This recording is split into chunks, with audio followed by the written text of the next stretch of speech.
Most Israeli hostages and prisoners of war have repeatedly said the exact same things, that the real fear that they experienced was the bombs falling on them indiscriminately.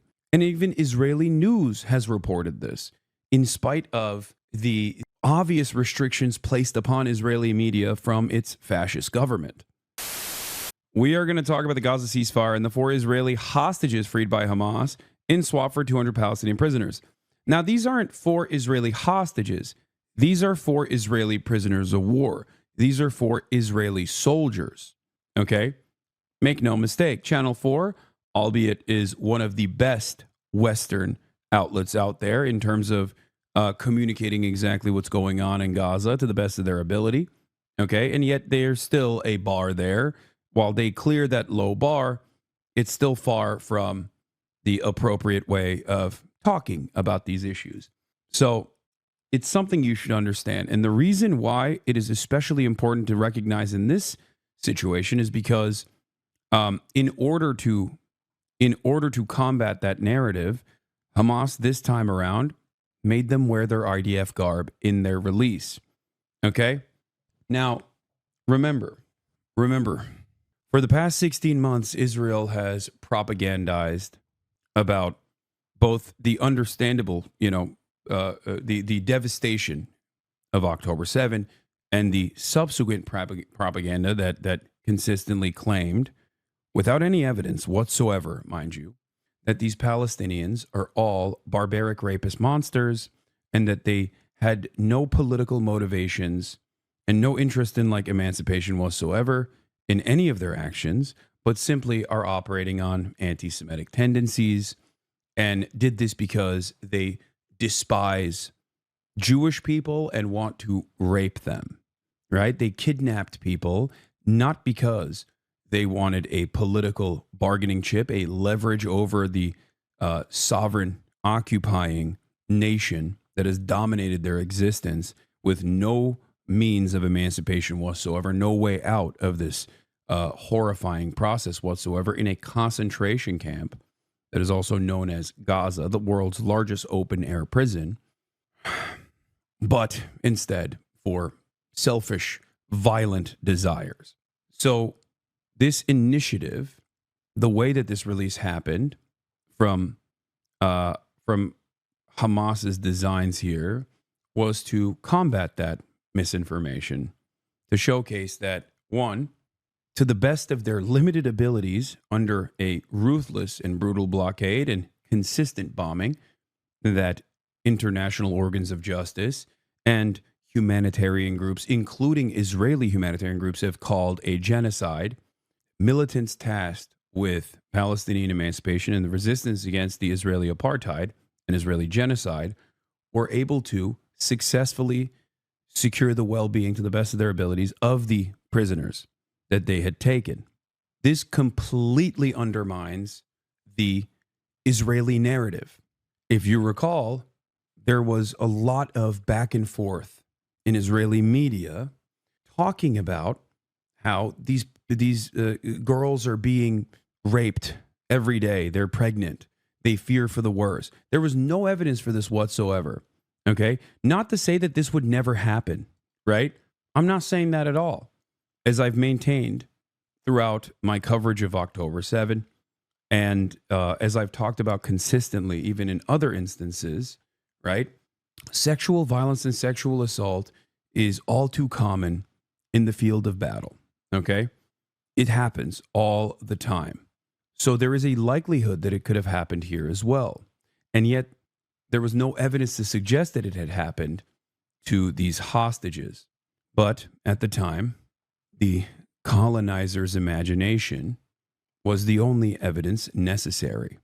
I-24 said Israel prepares for female hostages in Gaza to return pregnant. Report, Israel permits abortion up to the moment of birth. Medical professionals stress the mental toll of conceiving through rape in captivity. More than 9 months, Hostage Family Forum publishes videos implying pregnant hostages. The video depicts a tunnel, which cuts to a video of a pregnant woman and the sound of a baby crying. And yet when they were released, unlike the horrifying conditions of the Palestinians that were falsely detained by the Israeli apartheid regime, in spite of the fact that they literally were also side by side with Palestinians experiencing the ruthless Israeli bombing campaigns, they came across far healthier than the Palestinian prisoners that are released on a daily basis. If all goes well, the end of this nightmare is in sight. Hamas fighters walking the 4 young Israeli soldiers they've held for 477 days since the awful events of October 7th to a podium in Gaza City.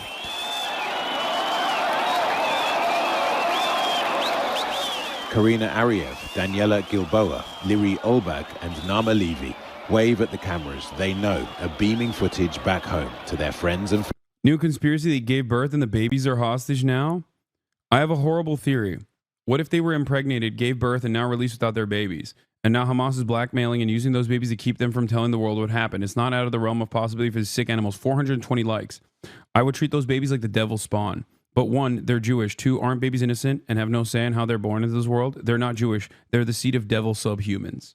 So it's interesting to see in real time how a population that has been completely captive to fascist propaganda that spawned over almost an entire century, right, reacts to situations like this. One day, if the world has not completely fallen to authoritarian fascism, historians will look back at these moments and document and will greatly, I guess, elevate the field of fascist scholarship surrounding and historical research surrounding how a captive population receives fascist doctrine and how it changes their collective psyche. This is the fantasies of an insane person, okay? And it's happening in real time, and it's very consequential. Like, this is the very fact that people don't immediately go, this is the most insane thing I've ever heard in my entire life. You are out of your mind. And instead, people go, you know what? You're probably saying a very scary truth right now, is damning for anyone with any critical thinking skills. Okay? It's devastating. But that is the reason why they did this release, this show of force, this show to basically say, look, the conditions that you claim that these hostages were in is not the conditions that they were actually in. And all matter of death and devastation that they experienced came in the hands of Israeli bombing campaigns. Now, this has been a consistent thing that we have heard from Israeli hostages that have been released. From the first hostage release that took place on humanitarian grounds, I think her name was Lipschitz, the old lady, all the way to even the likes of Noah Argani, who was a very famous Israeli captive that was taken from the Nova Festival, if you recall. Most Israeli hostages and prisoners of war have repeatedly said the exact same things, that the real fear that they experienced was the bombs falling on them indiscriminately. And even Israeli news has reported this, in spite of the obvious restrictions placed upon Israeli media from its fascist government. I fear, and I say this with sincerity, I fear this has happened throughout history under very similar circumstances, as a matter of fact. If you recall, the entire concept of the Manchurian Candidate, going all the way back to the Korean War for a brief moment, is born out of a very similar perspective. The American government, the American State Department, alongside American interests in the region, consistently dehumanized both the Koreans and the Chinese, right? And because of that, when when American soldiers were held captive by the Koreans or the Chinese, they were not mistreated, yet the media kept saying that they were.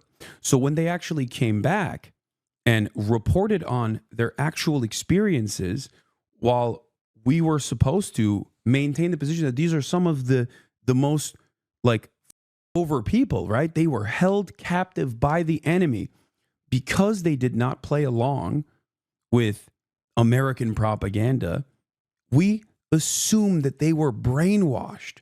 We assumed that they had actually fallen to communist brainwashing. The term brainwashing literally comes from this. It was first utilized by American media to explain the process of how soldiers being held by Korean and Chinese communists did not have negative opinions about them, and more so started talking about imperialism in certain instances. That's where the term brainwashing comes from. Something that is in, our colloquial, it's in common lexicon at this point. Something that you just don't even think about. That's where it literally comes from. Isn't that crazy? The idea that the treatment, the expectation was that our enemy will treat our soldiers in an inhumane way, pure projection. And when the reality doesn't match the expectations and the lies, we turn around and we say, well, there's something more nefarious afoot. Okay? This was the testimony of Noah Argamani, a freed Israeli hostage that was featured widely in Israeli media that claimed she was beaten and abused while in captivity. An hour ago, she posted a clarification on her Instagram story saying the Israeli media basically lied about it at all. Here is her own words. I can't ignore what has been going on in the media here in the last 24 hours. Things are out of context. They didn't beat me and didn't cut my hair. I was in a building that was blown up by the Air Force. The exact quote is, this weekend after my shooting, as I said, I had cuts all over my head and hit my whole body. I emphasize, they didn't hit me, but I was hurt all over my body from the collapse of the structure on me. As a victim of the 7th of October, I will not allow myself to be a victim again by the media. And what's additionally shocking about this is that these are people who live in Israel. These are people who are also susceptible to the same propaganda cycles when they, grew up with this social conditioning. And yet, even they are like, dude, that's not the case. Like, you are using my own personal experience and my own personal story, the horrifying conditions that I went through to lie. This girl, yes, met Trump. Here it is. Face. Whoa. I'm excited, but we knew this moment would come. What is this audio, man? We had no doubt it would come. It's been too long. They're on their way home, and we're waiting for all the other hostages. In return, in Ramallah, the West Bank, Israel began releasing Palestinian prisoners, 200 in total, some taken by minibus to Khan Yunis, Gaza. We thank the Palestinian resistance, specifically Al-Qassam brigades and Al-Quds brigades, and we thank every Palestinian resistance fighter. But those who'd been convicted of the most violent crimes won't be allowed home, instead deported outside the Palestinian territories, this bus crossing the border to Egypt. Large swathes of Gaza lie in ruins. For the ordinary Gazans whose lives have been torn asunder by Israel's devastating pursuit of Hamas. So here's more footage from their release as well. Breaking: Netanyahu says Israel will block Palestinian return to North Gaza until dispute over captive Arbel Yehud is settled.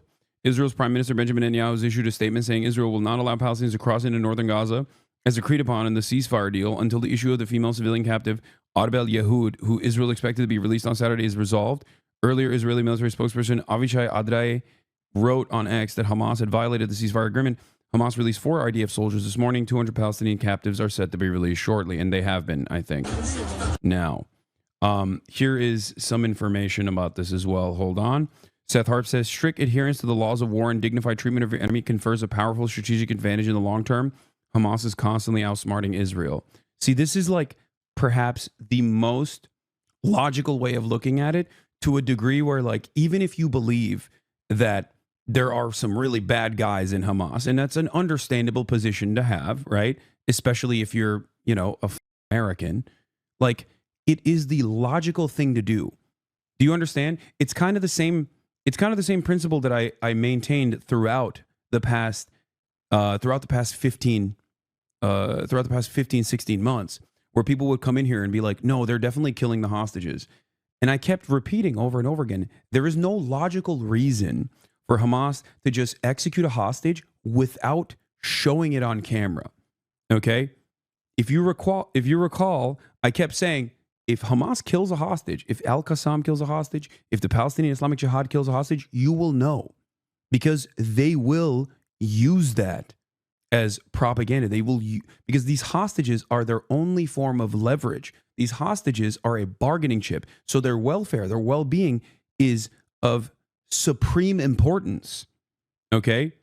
When the enemy is doing a genocide on your people, you have to protect them no matter what. So the notion that these guys actually had kidnapped these people in this incredibly complex, unimaginable military operation that actually yielded a tremendous amount of trauma and horrifying atrocities in the process, make no mistake, right? I'm not an apologist on any of that. That was not done for simple pleasure, okay? You have to be a idiot to assume that. It was not done because they wanted to kidnap Israelis and like rape them and kill them for funsies. It was done for a very clear purpose.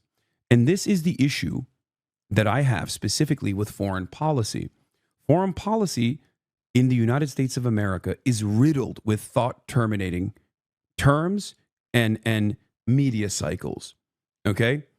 The designation of terrorism, the notion that all of the enemies of America and all of the enemies of America's allies are actually operating with this like parasitic hive mind modus operandi, that they don't have any sort of like they don't have any sort of like logical investment or interest in emancipation. They don't have any humanity, right? That they're simply operating on the lines of doing brutality, right? If that is the method, if that is the way you approach it, and many, because of the way that the media covers this stuff, many in America do approach it like that. It's a war of good versus evil, yada, yada, yada. You are going to always find yourself confused when you see stuff like this. And in that confusion, because you're not exercising critical thinking, in that confusion, you're just going to fall further and further into the whims of propaganda. And that's how you arrive at the concept of brainwashing. That's how you arrive at these like grand narratives, right? That like maybe these people actually did rape them and are holding their babies hostage, and that's why they have to play ball.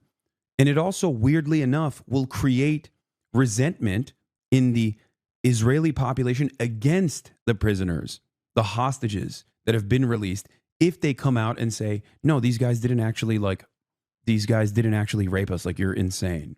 Okay? Now, I'm not 100% certain about the well-being of these soldiers. Okay? I'm not.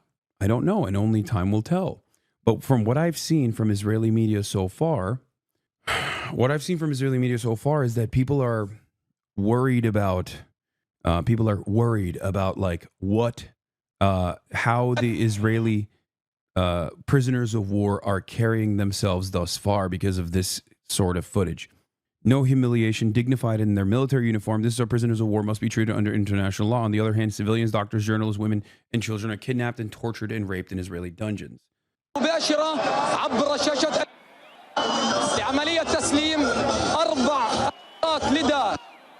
has learned from the past history of the Palestinian resistance. In 1983, PLO had captured an IDF soldier in Lebanon, Hezi Shai, look him up, and he tried to commit suicide because, as he said later, I wanted to screw the Palestinians and deprive them of their bargaining chip, and Arafat had ordered that his captors keep him alive at all costs until he was released in 1985 in exchange for 1,000 Palestinians.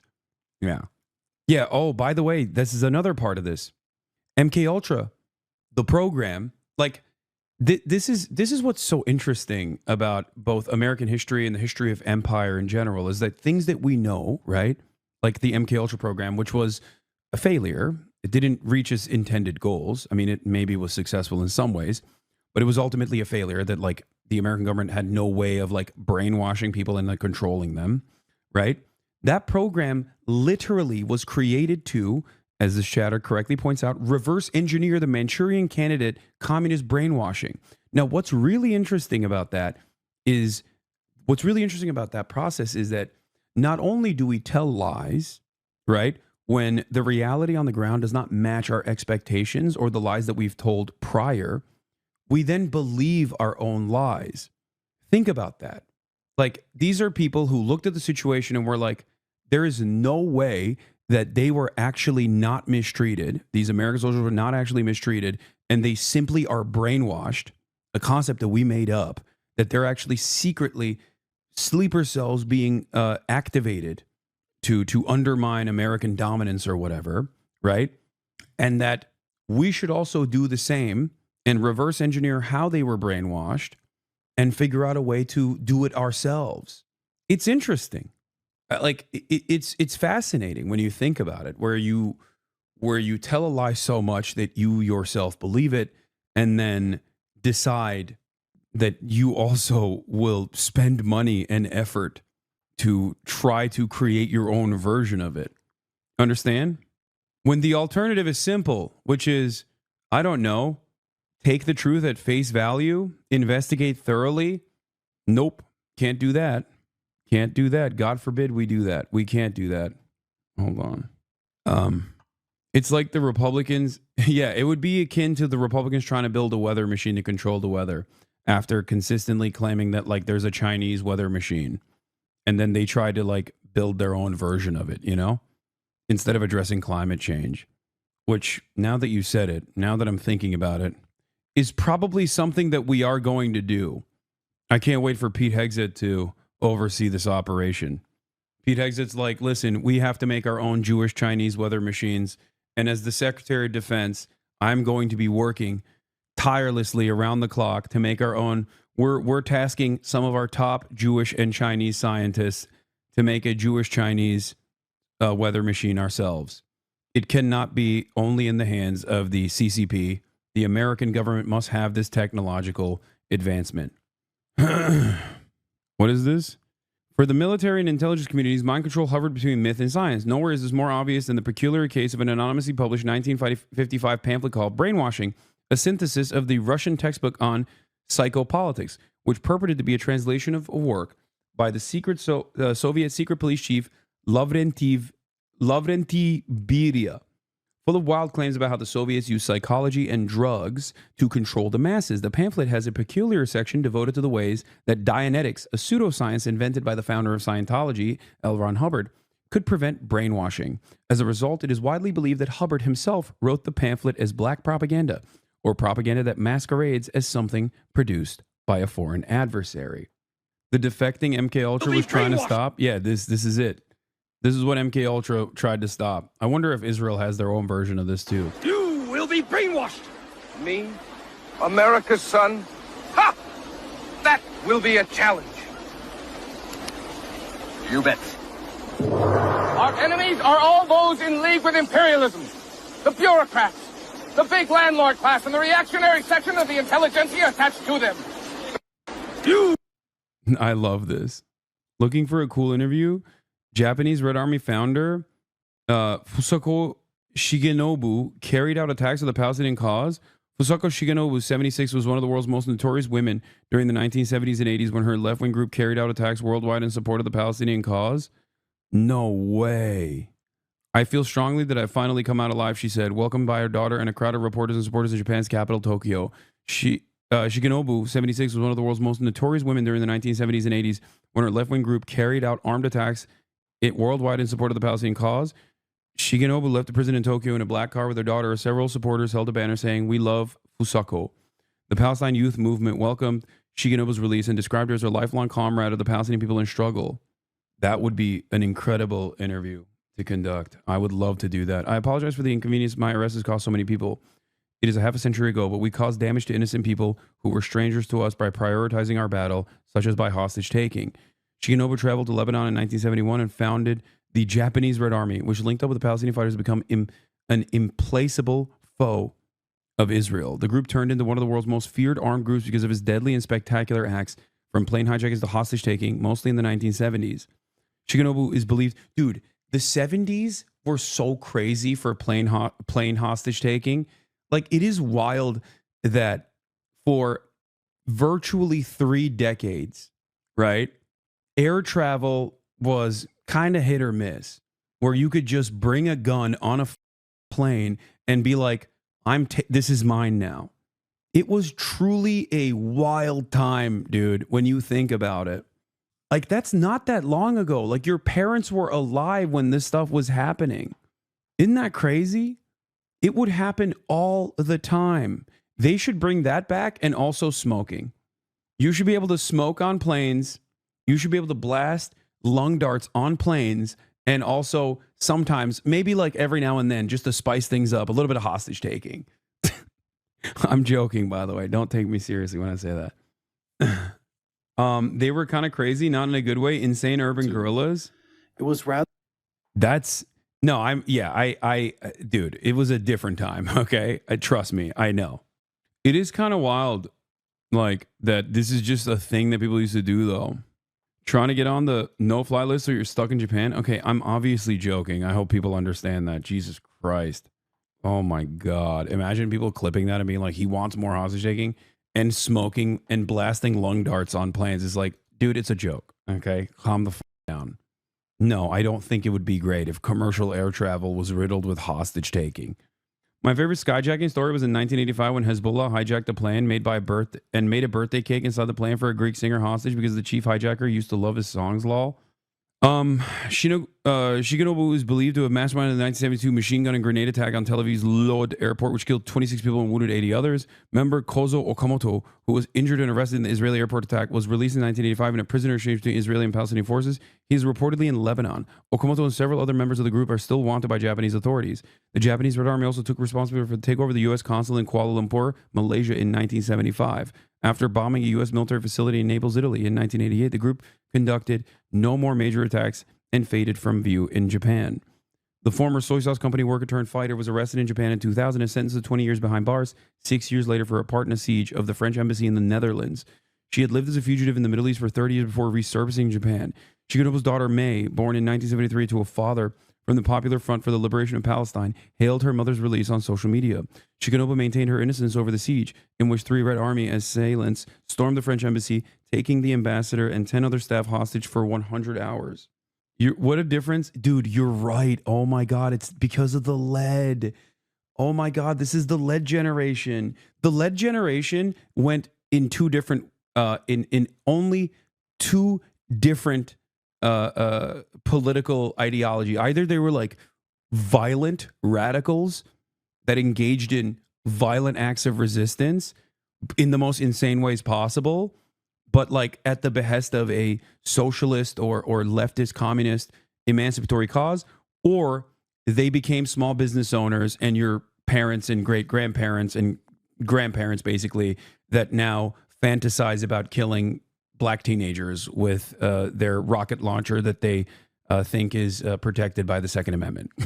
Like HVAC business owners who want to do January 6th all the time, nonstop.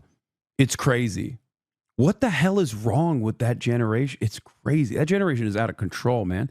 Here she is with Ghassan Kanafani. Oh my God. Fusako Shigenobu, Japanese communist and founder of the leader of the Japanese Red Army. The GRA. Dude, this would be a fantastic interview. Actually, I would love to talk to her.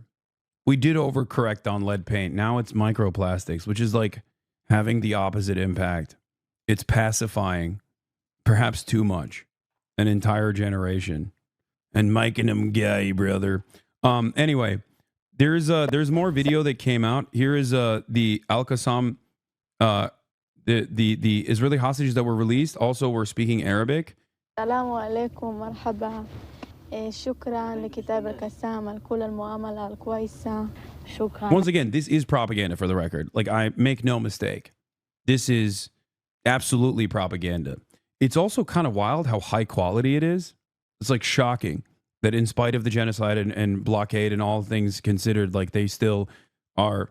I mean, this is like they're shooting better than I can. They got road mics. They got the TikTok road mics, bro. That's crazy.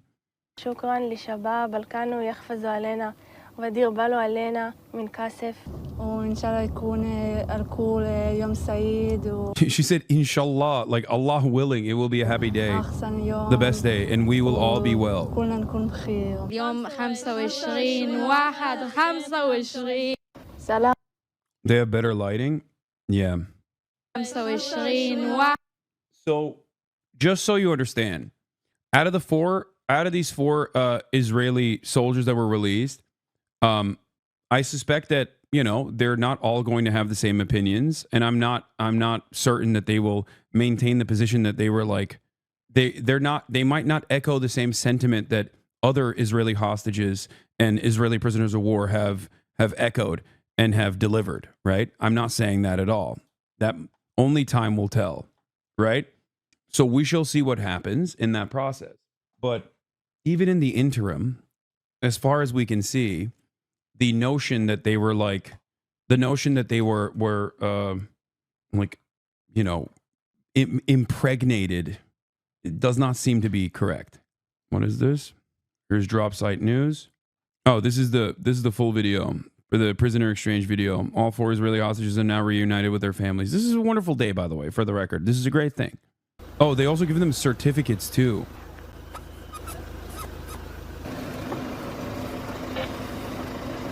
They give them keychains, Al-Qassam keychains. And yeah, certificates. What is happening, dude? They give him, so I saw these gift bags before, like they give him goodie bags.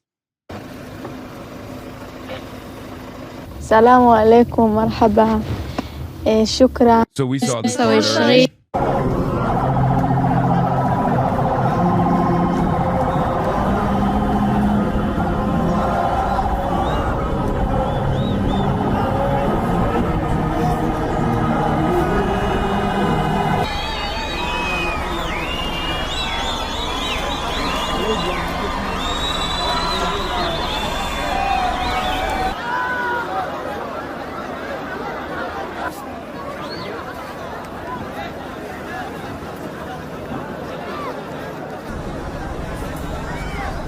So obviously every act of existence from the Palestinian side is a form of resistance, as we've talked about quite extensively.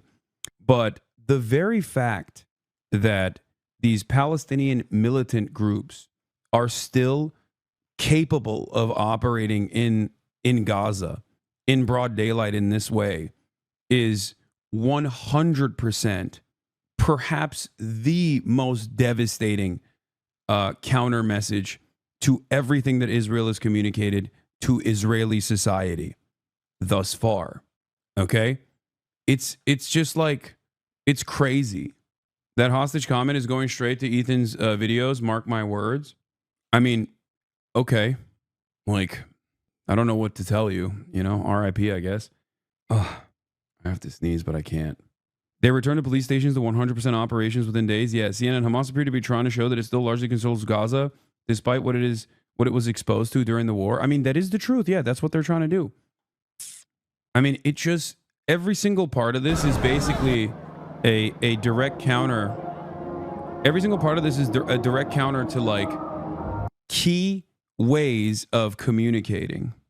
No surprise about the presence of so many Hamas fighters. Oh yeah, no, yeah, Hamas has recruited 10,000 to 15,000 members since the war with Israel began, according to U.S. intelligence brief to Congress. A similar number of fighters have been killed in the same period. Yeah, like who could have thought? Oh man, who could have seen this coming, dude? How shocking that this thing that happens every single time an occupying force, every single time an occupying force dominates an entire region and destroys them. Okay. It leads to the resistance growing. This is the least shocking event of all time.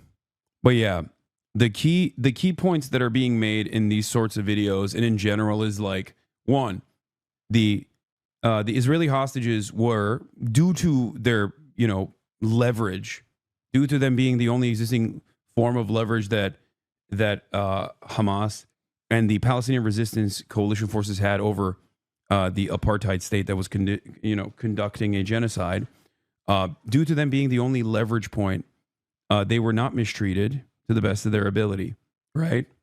And not only that, but also, I'm gonna close the blinds, by the way. It's getting super blown out behind me. But also that they're still in operation. Oh, Fusako's daughter, she's a journalist and speaks English. Yeah, I might see if I can secure a an interview with her. Hold on.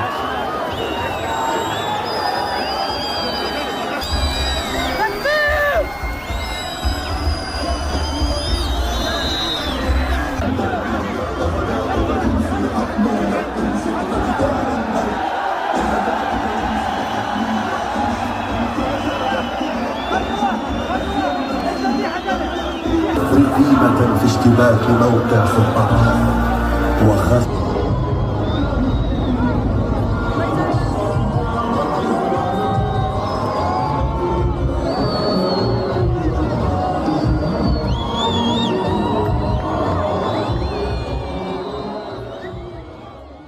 I guess from the Israeli side, like if you need to, if you must. Whoa, why is this so dark now? Now it's like shockingly dark and scary. Oh, it's much better now. Never mind. Move that other light away. There we go. Now it's good. From the Israeli side, like they have to they have to maintain this position that Hamas is like violent and have no, like, Palestinian resistance is not born out of an understandable desire for emancipation against an apartheid state that is dominating their lives, but instead they're scary, they're evil barbarians that only want to do this because they have no reason to do this, but they're doing all of the things, all of the resistance because they're evil, anti-Semitic, rapist, barbaric monsters, right? So they have to maintain that position. And it's one that you can obviously easily destroy, no matter how much control you have over the way these things are shown to the otherwise captive audience. So let's finish this. Ceasefire is the chance of a new beginning. Channel 4 video. But nothing is certain. Hamas, still able to turn out foot soldiers and heavy weapons, are not vanquished. And moments after the 4 hostages were handed over to the Red Cross, Israel said Hamas had reneged on another part of the deal for failing to release civilian Arbel Yehud. Until she's free, they're refusing to allow Palestinians back to northern Gaza. Wadi Gaza is effectively now an internal border with the south, where families... People who call Hamas violent fail to understand their movement. They are violent. Hamas is violent. Of course they're violent. So is the Al-Qassam brigades are violent. So is the Islamic Jihad. Okay? The Islamic Jihad militancy. And so is PFLP, DFLP. Of course they're violent. Okay? Don't say Hamas isn't violent. They absolutely are. Okay? Guys, how do I... Oh, this guy's baiting. Never mind. Oh, it's one of those guys that probably is like saying this stuff to see how I react to it, or so that people can turn around and be like, see, this is the type of stuff that goes on in Hasan's community. He's like recruiting for Hamas or some shit. Get out of here, dumbass. Of course Hamas is violent, dude. What are you talking about? Okay? Violence exists within the confines of all politics. Politics is about who gets to do violence and how much violence they get to do. Politics is all about the distribution of resources and power. Okay? Violence is a part of that process. Violence is a part of that paradigm. Okay? All of a sudden, everyone is pro nonviolence when talking about Hamas. I mean, that's also like a delusional perspective, because look at this image. You know what I mean? There is violence that you can see in this image in and of itself, right? It's just that when that violence is dished out by a state, especially a state that is aligned with American interests, a state that is a vehicle for American interests in a region, okay, a incredibly important ally like Israel, that violence is seen as normal. And in order to justify that violence, you have to do a steady diet of propaganda, okay? Politics is literally about who gets to do the violence in many instances. America gets to do the violence. Anyone who resists against that is bad. Israel gets to do the violence. Anyone who resists against that is bad. That's the violence that is unacceptable. Okay? So there is virtually no movement that has advanced any sort of civil rights or civil liberties or any sort of like emancipatory goals without like engaging in violence. And our history is covered with that. The Revolutionary War was violent. The Civil War was violent, right? Man, how are most borders in the world drawn? Through violence. And there are many different forms of said violence. But we don't need to get into that right now. And this is not like an academic setting. Gather and wait. Hamas failed to meet its obligations to first release Israeli female civilian hostages as part of the agreement. Honestly, Hamas's best bet is to probably surrender and leave Palestine. I see no other way. The USA will not stop its bloodthirst. Yeah, no, famously, it was always Hamas, except it wasn't, right? Hamas is but an idea, all but a name. It's nothing, okay? Hamas is simply the newest version of militant resistance against the Israeli apartheid. That's it. It's going to be called something else. When you orphan 40,000 children in the Gaza Strip, it's going to be called Hamas too, okay? Do you understand? It's going to be called something else. There's always going to be an understandable need for emancipation. This is the most human thing, okay? That's it. That's it. So as long as Israeli sovereignty reigns over the Palestinians, there will always be some kind of resistance. It doesn't have to be called Hamas, and it has taken many different forms throughout Israeli history in its 76 years of occupation. Okay? It's taken secular forms, Marxist forms. It's taken Islamist forms in its last iteration that still maintains a coalition alongside all other varying degrees of political ideology. That's it. And this is something that I think a lot of Israeli generals, including even Rear Admiral Dumbo Hagari, understands and has talked about. When Israeli generals say there is no military solution to Hamas, that is precisely what they mean. Okay? And he can hear me, even though I'm in Japan. He can hear me all the way from Israel right now. Maybe he's heard me when I've talked about these things, and that's why he also has communicated this reality. When Israeli generals like war criminal Yoav Gallant, the former defense minister, says there is no permanent military solution to eradicating Hamas. We cannot solve this problem through military action. This is what they mean. What they actually mean is that unless you kill every single Palestinian, and even then, there's still going to be, a lot of people that live in diaspora. Like, there's always going to be a need for emancipation. People are always going to say, no, what the hell? I don't want to live under your rulership. This is insane. This is completely unacceptable. You're killing my family. You've destroyed my home. You've destroyed the mosque I go to. You destroyed the church I go to. You destroyed the school I went to. You killed my teacher. You killed my cousin. You killed my uncle. You killed my mother. You tortured my family. Do you understand? Ironically enough, the actual solution to ending this unnecessary bloodshed comes from, once again, pressuring the state that is responsible for the bloodshed and the violence continuing. It's making sure that Israel actually meets the standards of international law.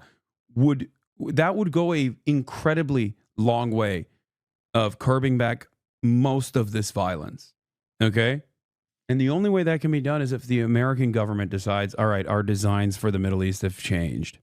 And through this war of attrition, we have recognized that it's probably better that we abide by the standards that we are supposed to abide by under international law, and we are forcing Israel's hand to, carve out a real humanitarian solution here. Whatever the cause of the delay, hugs for the children they feared they'd never see alive again. Just some of the families who've been ripped apart since October 7th. I love you, all the citizens of Israel who supported our families and our soldiers who did everything for us. Thank you very much. I love you. Heartfelt reunions in Israel and the Palestinian territories.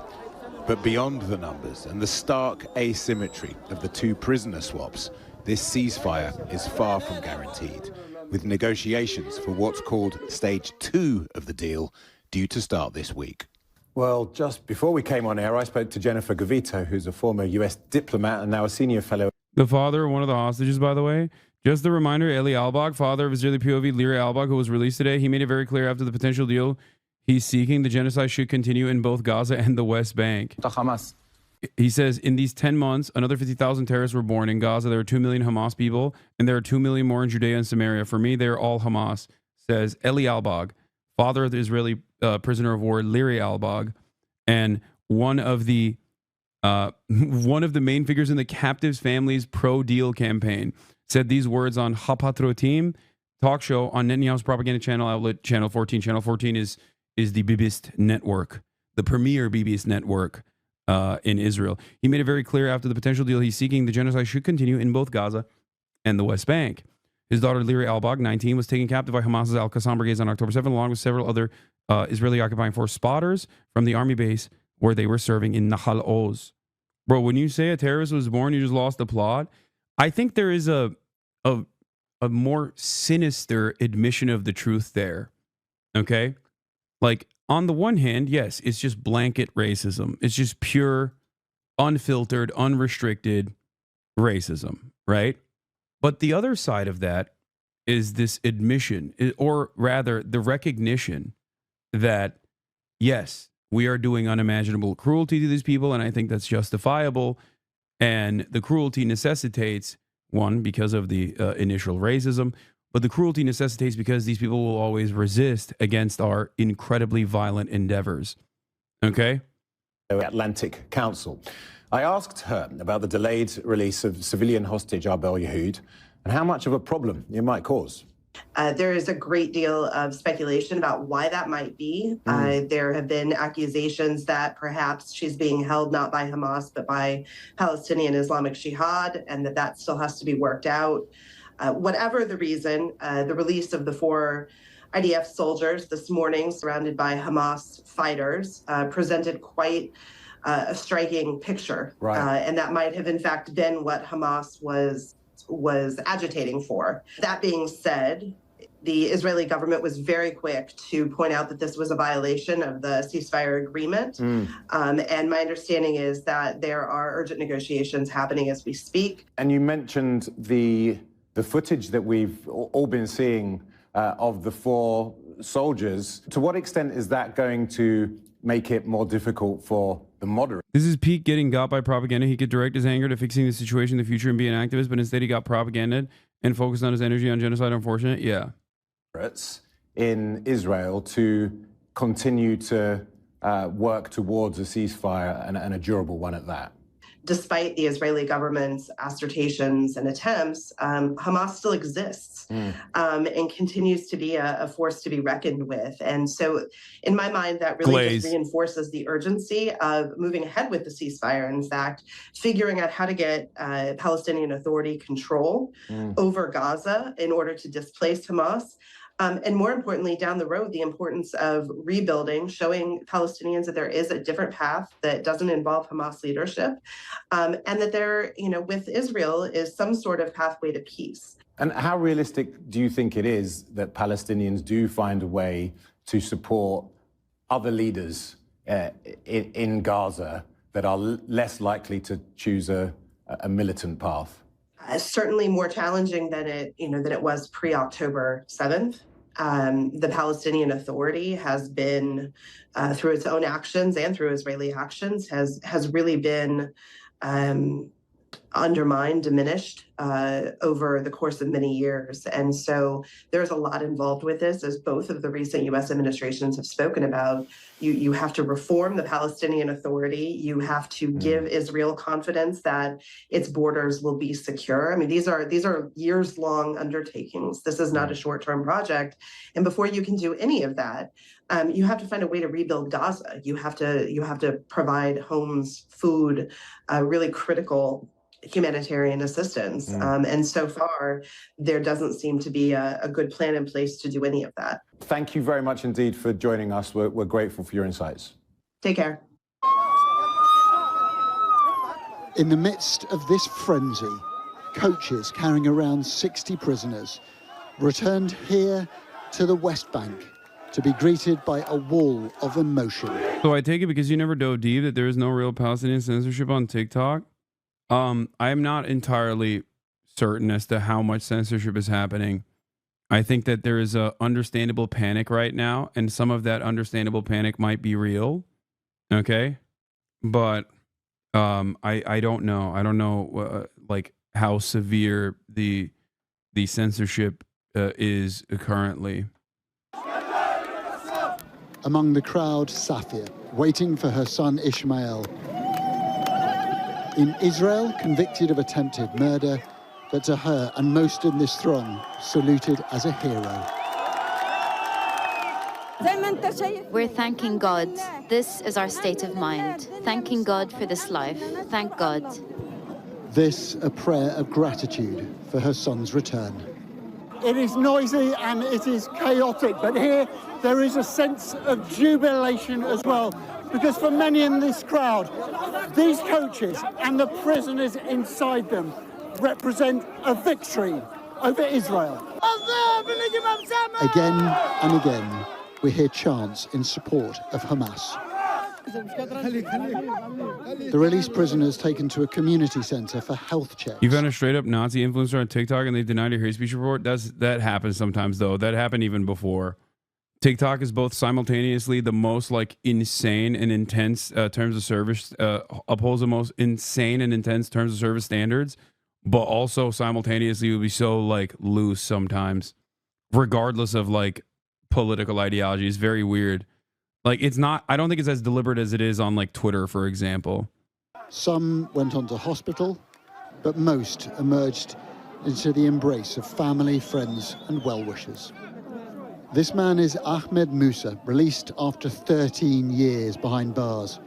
He claimed he'd often been beaten in prison right up until his final hours. He was overjoyed at freedom.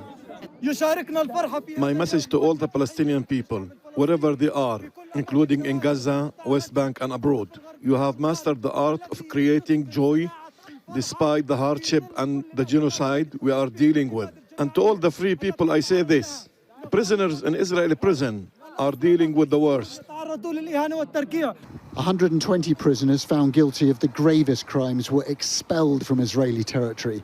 Just over half deported to Egypt, the rest sent into Gaza. Here on the West Bank, the sight of these men coming back from captivity seemed like a seminal moment for many. But the spectre of conflict goes on. I think the future is going to be more sadness for us. Because, you know what I mean, like everything will get bad from Israel occupation for us. I think, especially in West Bank. Are you scared? Yeah, of course. These men were convicted by Israeli courts of some of the most serious crimes possible, yet now suddenly they're free. And that is the price Israel is paying for its hostages. Emily Gordine is following the story for us. She's our correspondent in Jerusalem. Hello, Emily. I'll be back. Hamas released 4 Israeli hostages today. What's going on with them back home? That's right. They were reunited with their families at a Re'im military base. We already saw the footage of them being embraced by their parents. They were then flown by helicopter to the Rabin Medical Center outside of Tel Aviv, where they're undergoing medical treatment and a medical evaluation. That's also where they met other family members, such as their siblings, for example. Now, we've already heard as well from a top official in the Israeli Health Ministry about the treatment that they're receiving there. So far, they've gone through quite an extensive medical evaluation that was, quote, emotionally and medically complex. But I think it's safe to say that for the families, it's a huge relief in and of itself to see their daughters come back alive. Right. Now, as part of the ceasefire, Israel has also released Palestinian prisoners. What do we know about them? That's right. So for every soldier that Hamas released, Israel, for its part, released 50 Palestinian prisoners. Now, we're talking about some 120 of these prisoners have said to be serving life sentences in Israeli prisons. Some were convicted for multiple murders, including the killing of Israeli civilians. That being said, there's also some very young prisoners who were released, the youngest one being 16 years old, the oldest one being 69 years old. And we also know that the most serious offenders didn't actually arrive in the occupied West Bank. They were taken out of the country via Egypt to neighboring countries such as Qatar and Turkey. Right. So you filmed with a young Palestinian woman who was part of last week's prisoner release. Let's have a look and come back to you afterwards. It was the day Amal Shujaya had been waiting for. After 7 long months in an Israeli prison, she was finally released as part of the ceasefire deal between Israel and Hamas. The joy is indescribable, thank God. Almost a week later, we meet her at home with her family in the occupied West Bank. She's still getting used to being here, the memories of the day of her arrest still etched in her mind.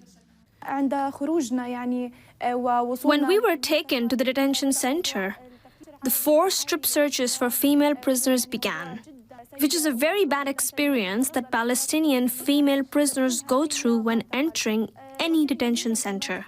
They would do these searches daily. Often late at night, they would confiscate our clothes, our personal belongings, dishes, and pots. Amal was studying journalism in her last year at Birzeit University near Ramallah when the Israeli military arrested her for what they say was inciting violence. The occupiers were opposed to student activism on the university campus, even though this student activism is officially approved by the university administration. For her family, it's a relief to see her back home, having been prevented from visiting her for the entire time she was incarcerated. Amal says that was one of the worst parts of being in prison. We'd see our families just for a few seconds during the court session, which was held electronically. We would only see them for very brief moments. If I tried to communicate with them during that time or signal to reassure them I was in good health, the soldier would cut off the connection, and everything would end there. It was a feeling of deep oppression and humiliation. Reports like these are common among Palestinians who were released from Israeli prisons, according to the prisoner advocacy group Adamir. This, together with reports of starvation policies, overcrowding and lack of proper medical attention. And even when people are released, they may not be free for long. All of the detainees, whether being released to the West Bank or to East Jerusalem, they need to continuously show up for court appointments. And in this, it's very possible that the detainee could be easily targeted and faced with rearrest, basically. Because with all previous sort of exchange deals that we've seen before, the detainees were subjected to rearrest, even the November 2023 deal. Yeah, they have done this already, even in this new crop of detainees that have been released. 27 of the freed detainees were subjected to rearrest. For now, Amal is trying to settle back into her old life. She tells me that she wants to get back to her podcast that she started at university and finish her degree to become a journalist herself so she can continue telling the stories of other Palestinians. Of course, being arrested will not stop us from delivering our message, from conveying our cause to the world. But honestly, we'll be more cautious in how we deliver the message.